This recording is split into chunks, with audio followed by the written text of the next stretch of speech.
Mheshimiwa Spika, kwa mujibu wa sensa ya elimu ya msingi ya mwaka 2024, shule za msingi zina mahitaji ya matundu 429,599 ya vyoo. Vyoo vilivyopo ni matundu 240,320 na upungufu ni matundu 189,279. Wastani wa uwiano uliopo kwa wavulana ni tundu moja kwa wavulana 47 badala ya tundu moja kwa wavulana 25, na kwa wasichana ni tundu moja kwa wasichana 43 badala ya tundu moja kwa wasichana 20.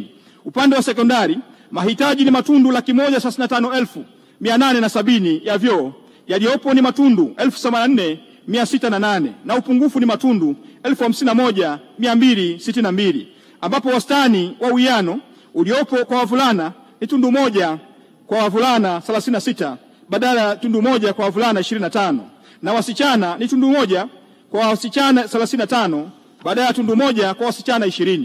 Mheshimiwa Spika, ninakiri kwamba bado tunakabiliwa na changamoto ya matundu ya vyoo katika shule zetu, changamoto ambayo si ya miundombinu pekee bali ni changamoto ya utu wa mwanafunzi, heshima ya elimu na uhai wa taifa letu. Kwa TAMISEMI, choo si jengo tu la haja, ni sehemu ya usalama ya mtoto wa kike, ni ishara ya hadhi ya mwanafunzi wa Kitanzania na ni kipimo cha thamani tunayoiweka katika elimu ya watoto wa masikini. Na kama alivyoona hayati Mzee Abedi Amani Karume kwa hekima na ujasiri wa kweli wa mwananchi, kama tunataka wananchi waishi kama binadamu, basi ni lazima tuanze kuwaheshimu kama binadamu. Kwa mantiki hiyo, ofisi ya Rais TAMISEMI inatambua kuwa ujenzi wa vyoo si swala la kiufundi tu bali ni jukumu la kimaadili. Tutaendelea kuchukua hatua madhubuti kuhakikisha kwamba kila shule nchini inakuwa na mahala pa staha, sio kwa kusoma tu bali pia kwa kuishi kwa heshima.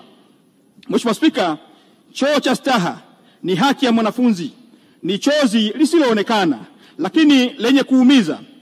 Kuwasha mwenge wa heshima shuleni, tuzime giza la aibu ya vyoo visivyofaa. Hii ndio dhamira ya TAMISEMI mpya inayojali uhai wa mwanafunzi kama inavyojali kitabu anachokishika. Mheshimiwa Spika, mkakati wa serikali ni kuendelea kutenga kila mwaka fedha za ujenzi wa matundu ya vyoo kwa shule za elimu ya msingi na sekondari.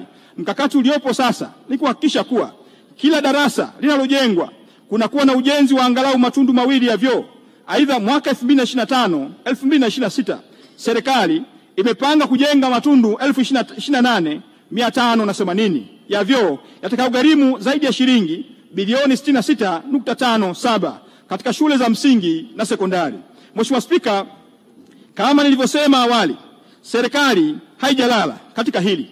Lengo ni kuhakikisha shule zetu zinakuwa mahiri, salama pa kufundishia na kujifunzia.